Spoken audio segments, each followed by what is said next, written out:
Welcome to episode number 317 of the Marine Layer podcast. It's our Infield grades episode. We'll go around the dirt and hand out grades for the Mariners infield for the 2025 season and catch up on whatever else has happened in baseball this week. Reminder to you guys, just stay on top of all of our stuff if you want to be following along all offseason, where we'll be totally busy keeping up with all the content. If you want to do that, you can listen to all our episodes, find them on Apple, Spotify, all the audio platforms. Go make sure to download and rate and review if you're doing that. If you're watching on YouTube, just hit subscribe. It's right in front of you. It just takes a second to do. It's the best way to support the channel. Drop a like, leave a comment. You can also find all of our stuff at our website, marinelayerpod.com. That includes our merch, includes our Patreon, which we'd love to have you be a part of. And you can check us out all across social media at Marine Layer Pod. Let's get it rolling. The pitch from Acevedo. A drive deep to right field. Down the line. The Mariners win this game 2-1. The dream lives. They're going to the playoffs. 1-1 from Jansen. There you go. Left field. We got a tie ball game. Julio. Oh, baby, what a moment. Tie ball game at 7-7. And we welcome you to this episode of the Marine Layer podcast, part of the Just Baseball Podcast Network. Recording here on Sunday afternoon, October 26th. And the big question I have to start out with this episode for you, Lyle. Have you watched any of the World Series? Yeah, I've sadly watched all of it. Have you? I'm sorry, because I haven't watched a single inning of it. So I put a poll out on, not a poll, but just a post out on social media yesterday because I was curious how many people are invested and how many aren't. The consensus I'm getting is most people are either pro-Dodgers or they're not watching. And I'm both of those things. I am rooting for the Dodgers to win this thing in 5 games. Because if they win in 5 games and just win handedly, at least the Mariners fans can have that settle in a little bit in the sense of, okay, had we gotten there, we weren't going to go beat the Monstars. Because that's what I call the Dodgers. For anybody that's seen Space Jam and gets that reference, they're the Monstars.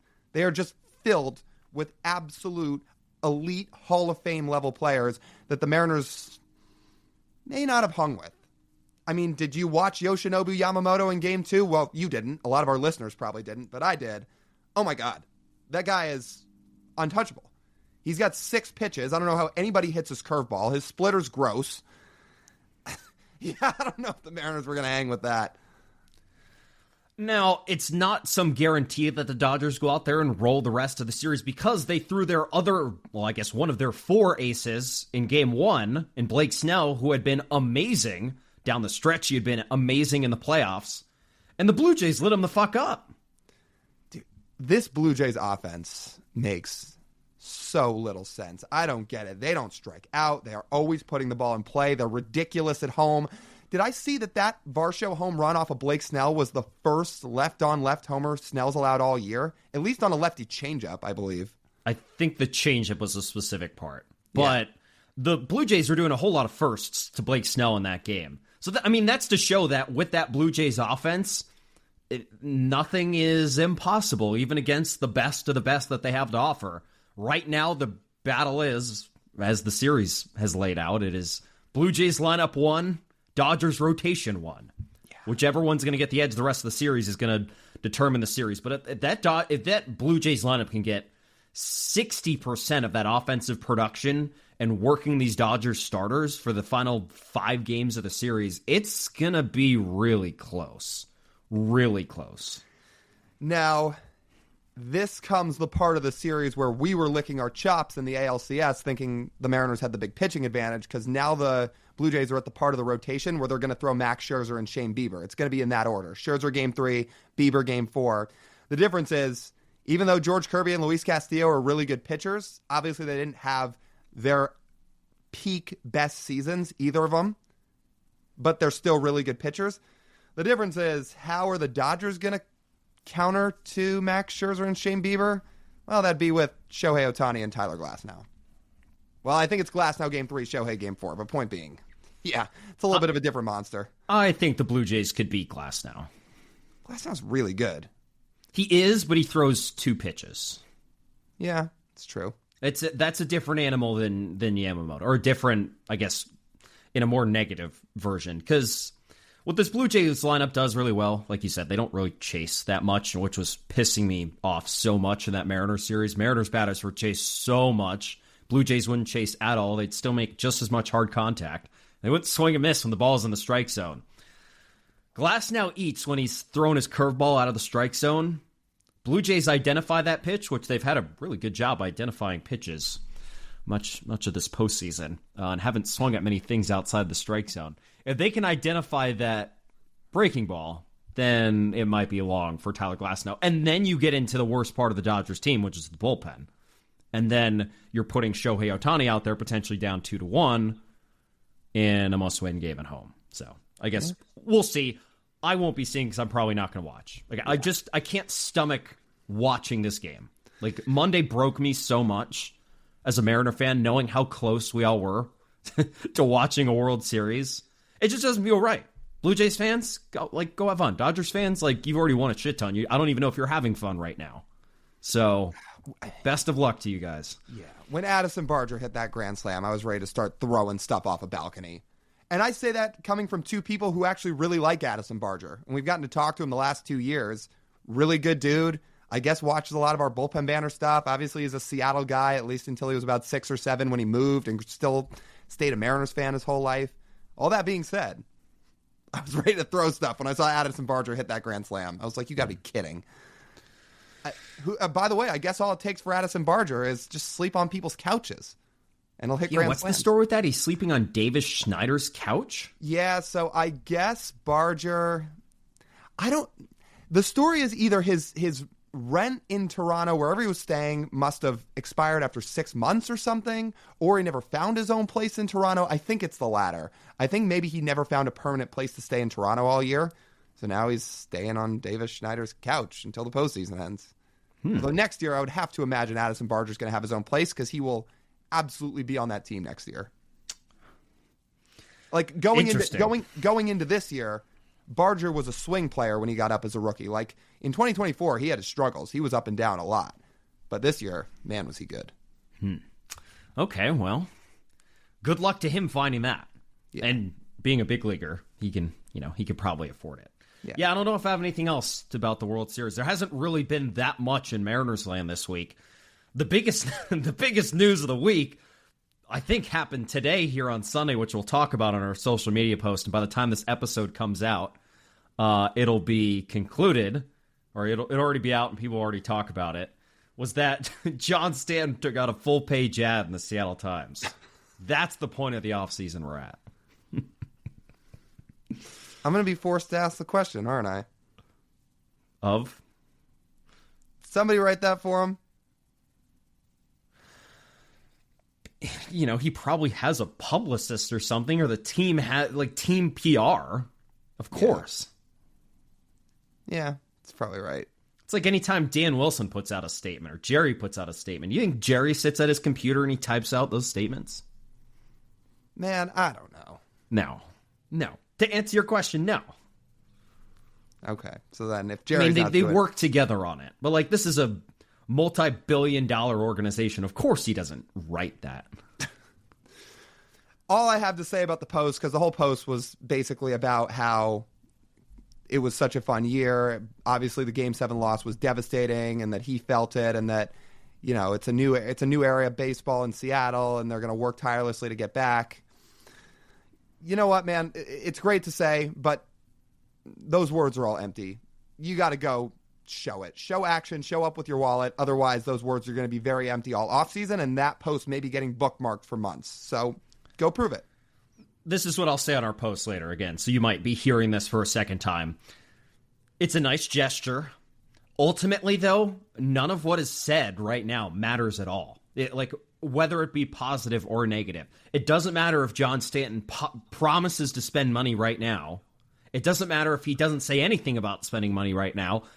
I saw people saying, why wasn't John Stanton speaking at the end of season press conferences with Jerry, Justin, and Dan Wilson at the end, talking about how disappointed he was and how he was going to spend money? It's sure, but again, the talk doesn't matter. None of the talk matters. You can make yourself feel better by talking, but ultimately, the only thing that matters is if we get to March and this Mariners team looks as good or not better than it was last year. That's it. Doesn't matter any of what is said right now, because talk is cheap, as we've continued to say. You have to go do. So, yeah, I'm not going to get that worked up about this. And anyone getting worked up about it, I advise you to just take a deep breath and go into the offseason. Like, that's it. That's all it is. Put up or shut up. Right. None of the teams are going to...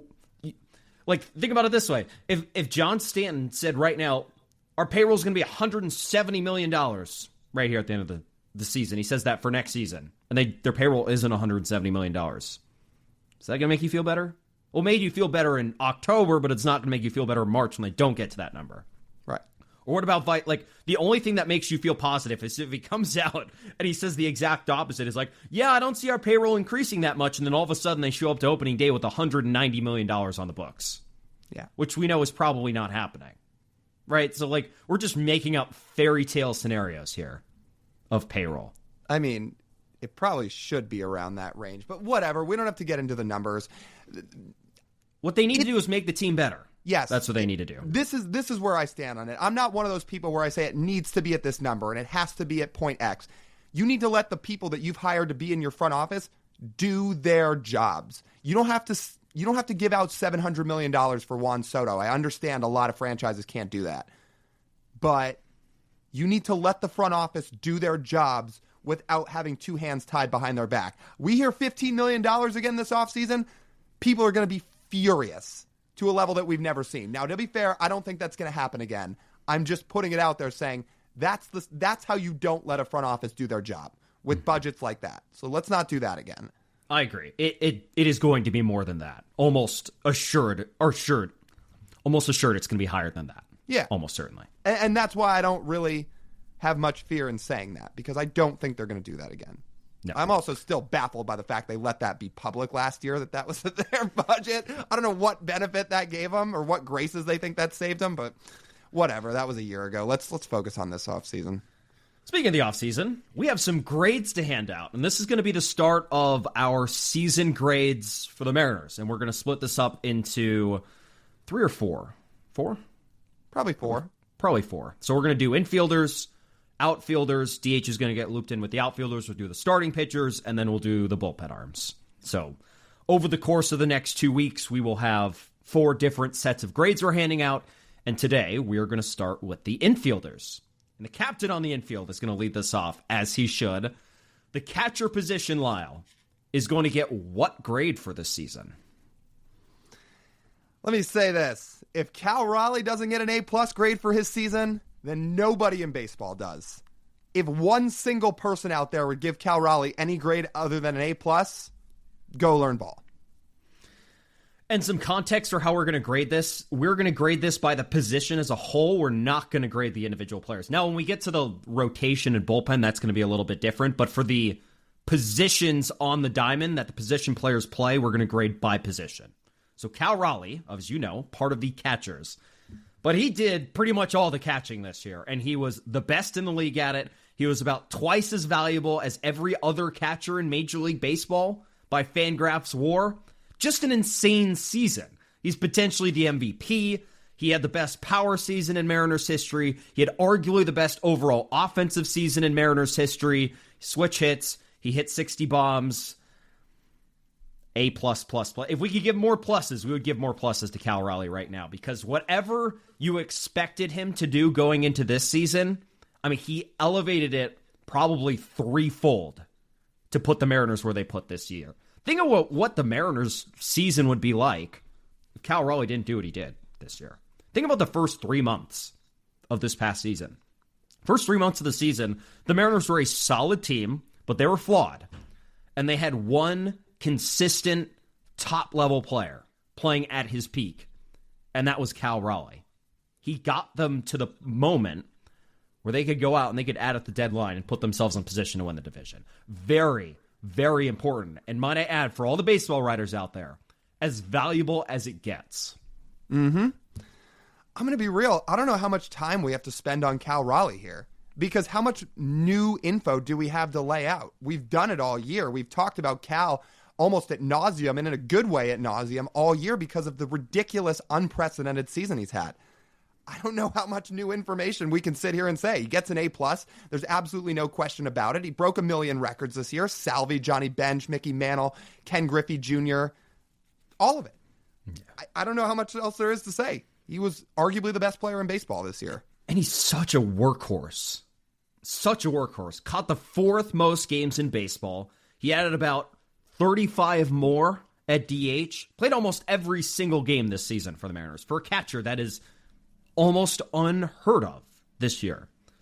And then his defense was essentially just on par with the rest of the defense in his career. Won a Platinum Glove last year. Don't think he's winning anything close to that this year. It was a good defensive year for him, but he did like what the Mariners needed. He led the staff. He was great behind the plate, and he's your most valuable offensive player. Mm-hmm. It was great. So yeah, A+. No notes on Mitch Garver. He's a backup catcher. That's it. Harry Ford didn't play that much, so yeah. No, if at all. But Cal makes this grade pretty easy, an A+ grade for catchers. Before we get to first base, let's pause for an ad. Seattle, the end of the Mariners season has stung a lot, but you know how we do. Win or lose, we rally, and there's no better place to keep the energy going than Slim Goody Sports Bar in Ballard. Because sports season in Seattle is just heating up. The Seahawks are back and ready to run it up, and the Kraken have dropped the puck on another electric year. Every hit, every touchdown, every save, it's all on the big screens at Slim Goody, where the sound is cranked up and the crowd is fired up. So round up your crew, throw on that Seattle gear, and make Slim Goody Sports Bar your home base this season. Cold drinks, big plays, and that all-in Seattle energy, all under one roof. Follow at Slim Goody Sports Bar on Instagram for live game coverage, fan moments, and everything happening this sports season. Let's ride, Seattle. All right, Lyle, first base. What was your grade? I gave first base a B-, and here's why. Let's remind everybody again, we're doing this by position as a whole, not player. And here's how I'd level it out. Josh Naylor and his 3 months in Seattle, if you include playoff time, gets an A. And that goes without being said. Naylor, since August 1st, had a 146 WRC+. He was a top 8 first baseman in baseball by the time the trade deadline was over till the end of the year. He was amazing. There's a reason every single person is stamping he cannot be anywhere than Seattle moving forward. Josh Naylor gets an A. Rowdy Tellez and Donovan Solano through the first 3 months of the season, or 4 months, however long you want to stretch it out, yeah, those guys get about a D. So when you level it all out, B- grade. You know my favorite thing about Josh Naylor? Listen, these 3 accomplishments he's had in each of the last 3 seasons are crazy. In 2023, he hit over 300. He hit 308. In 2024, he hit 31 home runs. In 2025, he stole 30 bags. Is there anyone else who's done that? When people talk about a complete player, he is a complete player, especially at first base. And he's not your typical first baseman. Sells out for power, 3 true outcomes. You're talking about a guy that can hit for average, can hit for power, can play some solid defense, can steal bases by all means. It's amazing what he does. So I'm curious. So I'm looking at this. I think there's only one. I'm looking at one player who came to mind immediately who did those things in 3 consecutive years. Could you guess who I'm thinking of? I mean, other first basemen that have that good of an approach and are that. Oh no, I meant in general. Yeah. Oh, in general. Bobby Witt? Not who I was thinking of, but he's probably done it. I think Bobby Witt's hit 300. I know he's gone 30 and 30. Like, that's the time where Bobby Witt Jr. and Josh Naylor. I was actually referring to Mike Trout. 2012, 2013, 2014. Did all 3 of those things in 3 consecutive years. Juan Soto might technically qualify now. He swiped 30 bags this year. That's insane. But listen to the players we're talking about. Yeah. And Josh Naylor, second slowest runner in baseball doing that, is the craziest thing. And he does that as part of the Mariners, which is why also for me, he gets, I'll give him an A+ for 2 months. Because what he did was turn himself into the most valuable member of the Mariners down the stretch. Or one of the most valuable. The most valuable acquisition at the deadline. I don't think anyone in the Mariners thought this is what they were getting from Josh Naylor when they acquired him.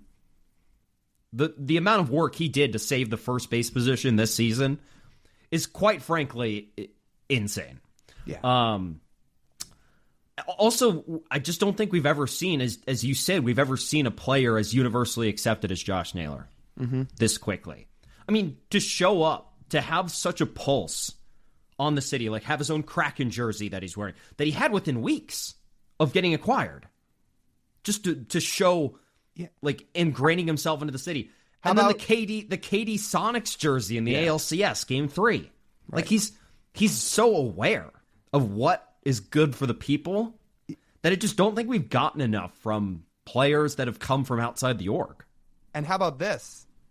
How about the fact that, because let's be real, he knew what he was doing with this quote. The fact that so early on into it, I think this ballpark's easy to hit in.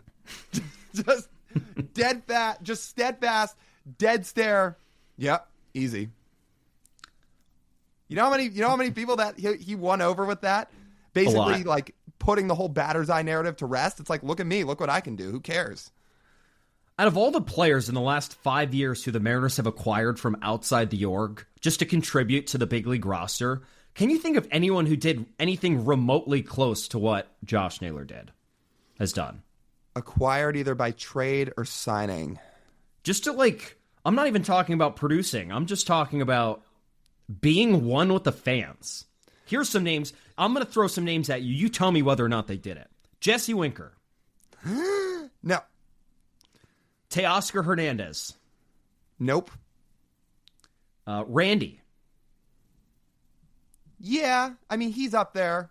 Like, if you were to have me pick a Mount Rushmore, here are the guys that I would say. I mean, and it all correlates between being a good player and ingraining yourself in the fan base. Naylor, Gino, Randy, and you can throw Luis Castillo in there too. I know he's a little bit more quiet, but people obviously love Luis Castillo around here now. I would say those four. But Josh Naylor stands above all of those guys. Yeah. Do you think he stands above Gino? Currently, yes. I mean, people love Gino. People love Josh Naylor. Yeah. No, you're right. But is it to the same level the way people have rallied around Gino? Sitting right here on October 26th, 2025, yes. There's no reason to pin these two up against each other. They're both incredibly loved in this city, and both did it in very short amounts of time, because it didn't take Gino very long in 22 to win over the fan base either. But yeah, I mean, you got to keep him. The biggest part about this is the Mariners, I think, their expectations of Josh Naylor were blown away by what they had. Like, the ultimate sales pitch for him to be signed here long-term in free agency. Seriously. Like, every box they could possibly want checked from a first baseman, that they can now get stability at first base for the next 5 years, potentially, is all there with Josh Naylor. As opposed to the rest of this grade, I gave the overall position, Lyle, a B.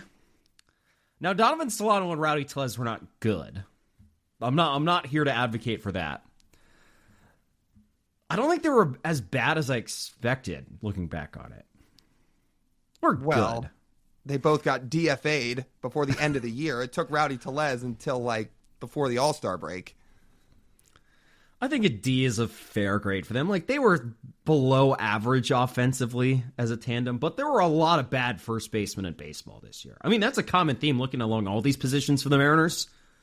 There were a lot of other teams that really struggled with infield offensive production. I mean, really struggled. Yeah. So, but fair. B grade overall for me for first base. All right. Second base. What do you feel here? This one was a little harder. I went with C. I'm curious to hear your grade. Wow. B plus. Oh. So you're weighing Polanco into the second base factor a lot. Yeah. Well, by the end of the season, he was the second baseman. Well, but whether or not they wanted it or not. But he only played a little over 30 games at second base throughout the year. I think of Polanco more as the DH.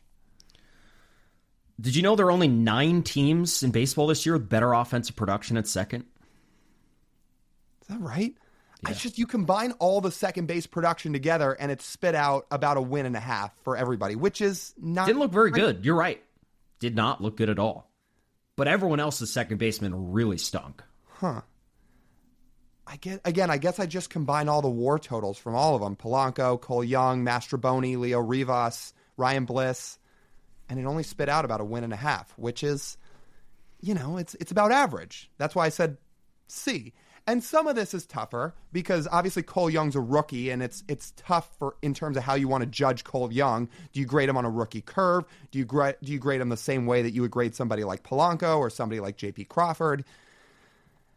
But ultimately, this is what I ended up coming out with because a win and a half is about a win and a half, and that's about average. So it wasn't terrible. But Polanco, for all the offense he put up, we know he doesn't play much defense. I mean, you're talking about a guy that put up -4 outs above average again. So all that combined in, that's why I came out to about a C.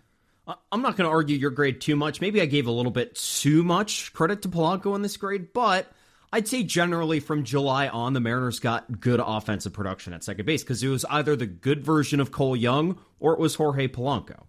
Now, the first 3 months were not great, but also not as intended because I think they thought Ryan Bliss was going to start at second base almost every single day, and then he gets hurt and out for essentially the season in the first week of the season, which is not what they wanted.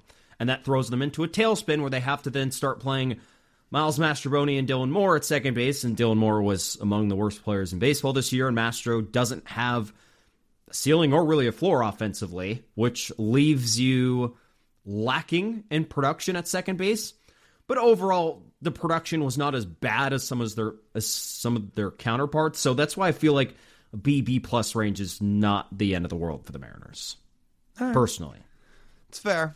Now, I will say there were some things about Cole Young that are very easy to like. And I think the thing about Cole that jumps out the most is, well, one, this is always who he was in the minor leagues. But as a rookie, to walk 11% of the time and to strike out less than 20% of the time in your rookie year, that is a really good floor and a tremendous building block to go off of into year two. Because what that says about Cole Young is for as much as he struggled to actually produce hits throughout August and for as much as he didn't play in September, to overall have those walk numbers and those K numbers mean he was not overwhelmed or really intimidated by big league pitching.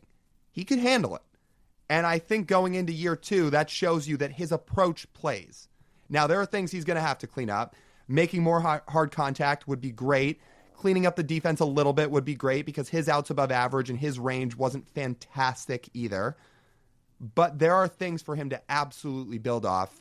Paired with some good summer months that he had, there is a lot that you can take away from Cole Young that you should like. I don't think the upside for the Mariners' second base position is as high as people would want it to be if Cole Young is not playing second next year. So, which I hope he is. Yeah. Because the thing we didn't note yet is that Cole Young was essentially benched in September and late August and did not play for the rest of the season. Why exactly that was, I honestly have no idea. No clue. They weren't gonna let him just work his way out of it. That's why Polanco came back in. But also, I guess that's why I gave Polanco a good share of credit, because the best Mariners month and the most important Mariners month that they played that won them the division was Jorge Polanco playing second base. And when we talk about complete offensive seasons, it's the most complete offensive season on this Mariners team. Did you know Jorge Polanco, Lyle, had a positive run value against every single pitch except one? That sounds about right. Every single pitch, like literally, when we say unfazed, Jorge Polanco was unfazed this year. It blows my mind, which is why I have to give him like a good bit of credit for the second base position. I'm going to give Polo a ton of credit too. I'm just going to basically save it for DH because he only played a little over 30 games at second base. Sure. But they were an important 30 games. Again, biggest stretch of the season that they needed to win. He was starting at second base every day. Yeah, the only pitch that he truly didn't have a positive run value against, I'm looking at it, is splitters. And to be fair, he saw 25 splitters all year. That's not a lot. Exactly. Or 94 splitters. Sorry, 25 plate appearances, 94 total splitters. But that's really good. It's crazy. But it's not, even if Polanco re-signs, I don't think Jorge Polanco is going to be the Mariners' second baseman next year, which is why it is important for Cole Young to step into this role next year and put together consecutive good months. Right. And here's the thing, guys. Cole Young doesn't have to go win an MVP. If Cole Young has a 2.5 win season at second base, that's a top 10 second baseman in baseball. Yeah. He's not going to be Ketel Marte, but if he has a 2.5 win year next year, that is a guy in the 8 to 10 range in terms of ranking best second baseman in baseball. So if Cole Young goes and does that, you got second base set and solidified. What is your grade for shortstop? I mean, one guy basically got all the reps at shortstop. I gave it a B. Pretty solid grade. How about you? I'm right there with you. Depends which version of J.P. Crawford you want to look at. Do you want to look at the offensive version of J.P. Crawford or the defensive version of J.P. Crawford? Well, to start on the positive and the offensive side, he did exactly what everybody asked him to do at the start of the year.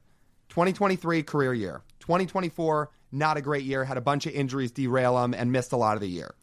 We said for 25, if J.P. Crawford can be a 110 to 115 WRC plus hitter, you slot him right into the 9-hole every day. And you got that from him. He had a 113 WRC plus. That ranked top 10 among shortstops in all of baseball in 2025. You want to know who J.P. Crawford had a better offensive year than? Elly De La Cruz, Willie Adames, C.J. Abrams, Carlos Correa, Xander Bogaerts, Mookie Betts, Dansby Swanson. Those are a lot of marquee name shortstops who were outplayed offensively by J.P. Crawford. And make a lot more money than J.P. Crawford.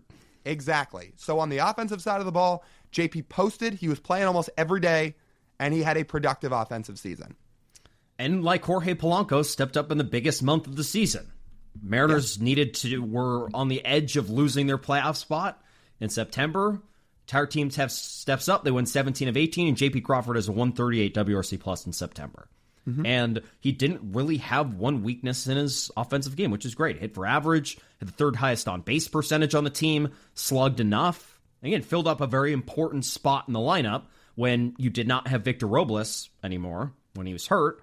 JP slid down to that 9 spot, and he did just fine offensively.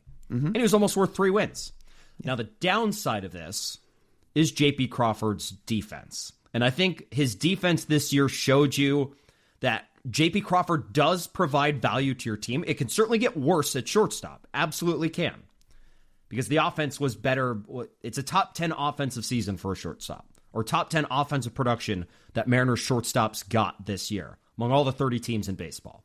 But you still are leaving some value on the table by not having some value in some other areas. One area of that is defense, where he ranked in the first percentile on outs above average, and the other one is base running, where he was in the bottom 20% of value there. He's not the perfect baseball player. We will talk about that, but there are definitely some opportunities left on the table when you look at the other area of J.P. Crawford's game, which is why this grade comes down from, if he was maybe even average in these spots, Lyle, you could say A- for J.P. Crawford. Mm-hmm. But he wasn't average. He was bad. So that's why it comes down to a B. And obviously, outs above average takes range into account heavily, and there's a couple defensive metrics you can use. And unfortunately, he just did not grade out well in any of them. Defensive runs saved, he was at -3. Fielding run value, he's in the 7th percentile of the league. Across the board, it just wasn't there. And this is now 3 of the last 4 years, dating back to 22, where J.P. Crawford's been a below-average defender. So we'll have all offseason to debate this and into 2026 to debate this. But I said it a couple weeks ago, I'll say it again. When Colt Emerson comes up, whenever that time may be, I'd slot him right at shortstop because his shortstop defense is supposed to be very good. I understand JP's been there, done that. He's been penciled in at the 6 hole for a long time now. But when Colt's ready, I would just have JP play a different position, personally. And especially since his range isn't great, I would just think about putting him over at third base. And his arm's not great either. 20th percentile arm. Yeah. So, sure, third base could put him at second base if Cole Young struggles a little bit more. And that's a decision that could be made later on the season. Injury dependent as well, but J.P. Crawford hits well enough that he'll be on the Mariners team next year. And I think he makes the Mariners lineup better by being in there. But the defense hurts you at the most important offensive position. There's a reason you want your best defender at short, because shortstops get hit the most balls. I think that's all totally valid. You want your best defenders fielding the highest volume of balls on the ground, and unfortunately, J.P. Crawford is not that. So I think that's all totally valid. I think he'll absolutely be on the team next year. I think he'll absolutely have a role. I think he'll absolutely be a contributing factor. I also think we may see Colt Emerson at shortstop when he comes up. Last position, third base. What is your grade? This was another really hard one to grade, because there's some intangibles you have to try and factor in here. Ultimately, I said C+, but I don't know how much that factors in the vibe that changed in the entire clubhouse and in the entire city once Gino came back, and what he did in Game 5 of the ALCS. Just by the regular season numbers, Eugenio Suarez was below average. Was not even a league average hitter in his 2 months with the Mariners. Hit under 200. Obviously struck out a decent amount. His defense wasn't great. But there are really some intangibles here with Gino and those final couple months that I feel like you have to factor in. And that's what makes this grade really hard. Because the whole vibe changed when he came back. The Josh Naylor trade was good, and people were happy. But there were people, us included, with 48 hours to go ahead of the trade deadline that said this is not enough. When they got Gino done, everything mood-wise shifted. Maybe it's the difference between your grade and my grade, because I give him a C. So the vibes, I think, can be the plus in this scenario. I do think we have to sit here and observe the stuff that actually happened on the field, because that's how the runs are scored, and that's how the Mariners end up winning games. So that's why I ended up as a C grade. The collective offensive production the Mariners got at third base this year was not good enough. And they made that. This happened because they made a risk at the beginning of the season that they wanted to try Jorge Polanco at third base, and it failed within the first week of the season, and then they yanked him off that position and never put him back there. So until the trade deadline, the Mariners had to run out essentially 400 plate appearances of Ben Williamson and Miles Mastrobuoni at third base to try and make up for it. That did not work, because Ben Williamson had a 76 WRC+, Miles Mastrobuoni, while he played third base, had an 85 WRC+. Gino comes in and technically upgrades the position at the deadline, but ends up with a 91 WRC+. I have a really hard time giving those numbers anything other than a C. And oh, by the way, here's this as well, the defense. Ben Williamson was positive in the defensive runs saved. He was one of the best in all the league when he was playing. He had eight defensive runs saved. The rest of the guys playing defense at third base dragged that number as a net all the way down to 0. That's the definition of a C grade. In fact, you could argue it would be lower for the production on the field. Like a 80-something WRC+ and like a dead even defense at third, at one of your most important positions on the field. Yeah. Look, and Ben Williamson did some things well. There's no doubt about it. You just mentioned how good he was defensively, and that's what he was expected to do. But he's got some things he's going to have to work on too entering 2026. He's also got to make some more hard contact. I would love to see him walk just a little bit more. I do like that he puts the ball in play. It's nice that he doesn't run a crazy strikeout rate. But just barrel up a few more baseballs, square it up a little bit, draw a couple more walks, and he'll be in a decent spot. He was doing more of that when he went back to Tacoma and made some changes, which was a good sign. We'll just have to see how that carries over next year. So how do you want to quantify the vibes? I think you did it about right. Production's probably a C. You add one letter grade up, or I guess not letter grade, but you give it a plus up for what Gino did once he came back to Seattle. There's an argument you could up it even higher, especially after what he did in Game 5 of the ALCS. But I think C+ is about right. And I'm totally fine with that. The thing is, heading into next season, roughly the Mariners are in the same spot, right? The only real free agent third baseman out there is Alex Bregman. He's a Scott Boras guy. I don't have my hopes high on that one happening. So unless they work some trade for some third baseman, I would expect Ben Williamson's going to be the starting third baseman on opening day. And that's okay if you go fill other spots. If you really, really go upgrade other spots, including bringing back Josh Naylor, that's fine, because you don't have to necessarily have every single position perfectly figured out to a T on opening day. That is what you let some things play out for. Let a couple guys grow. If it doesn't go the way you want, that's why you can acquire guys midseason. But I do think Ben Williamson's probably the third baseman on opening day. So you'd say that's okay if they sign Naylor, say they sign Polanco, and then they sign an outfielder, or sign a bullpen arm? Yeah. If you do all those things, if you run most of the same group back like Polanco and Naylor, and then you really go upgrade your bullpen, or you sign a certain outfielder, that would do a lot. Ben Williamson can play every single day out there for the rest of his life, for all I care, if they get Kyle Tucker. But even if you sign a above average hitting outfielder along with Naylor, Polanco, and a bullpen arm, yeah, then that's fine. Then you can run Williamson out there at third. If it really, really doesn't work by the summer, and he's proven that, then that's what you can go out and make trades for. Or you bring up Colt Emerson and him and JP plays third. Oh, well, that too.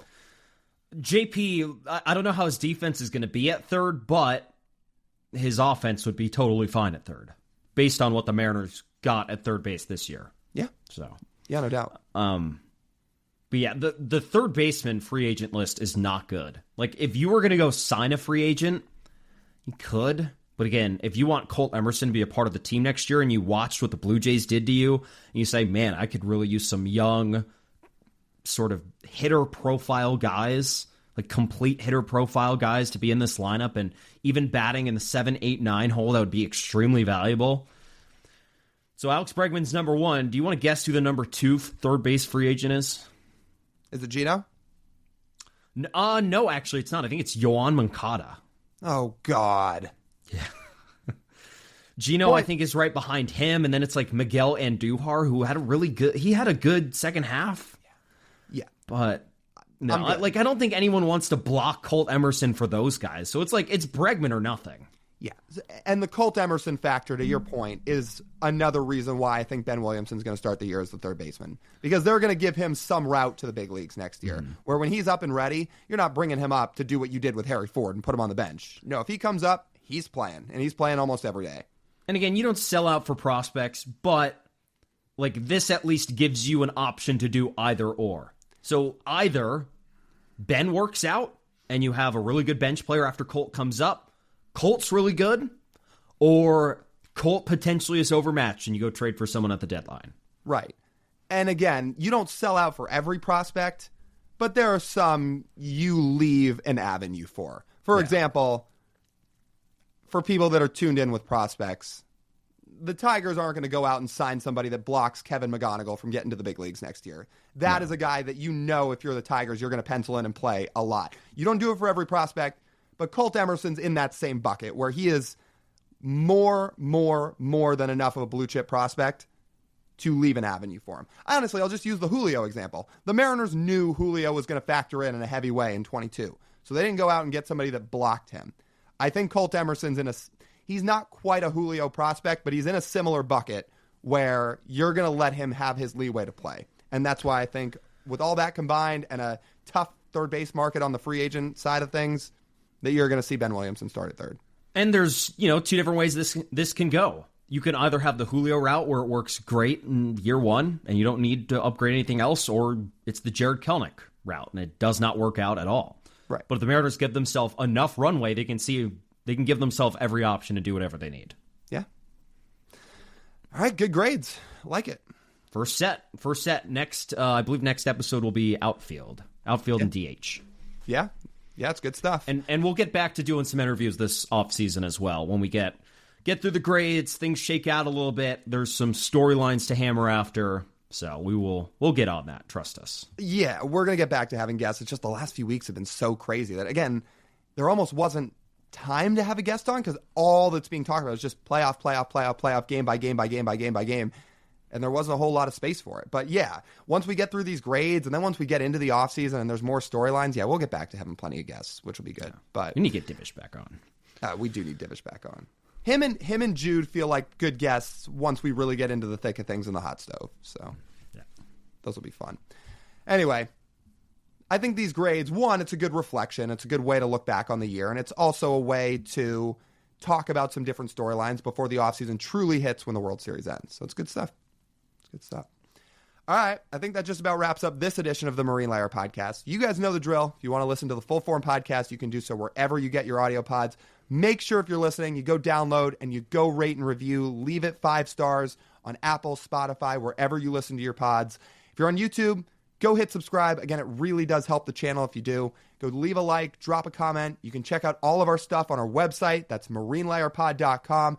All our merch is over there, which we love to see you wearing. It's so cool to see people repping it and wearing it around the city. Our Patreon's over there, too. If you want to go get involved, you want to go subscribe. We just had an awesome call with a bunch of our Patreon subscribers a week ago. So if you want to get in on that, that's all over at our website, marinelayerpod.com. You can check us across social media everywhere at marinelayerpod. That's TJ. I'm Lyle. As always, we thank you guys for tuning in. We'll talk to you soon.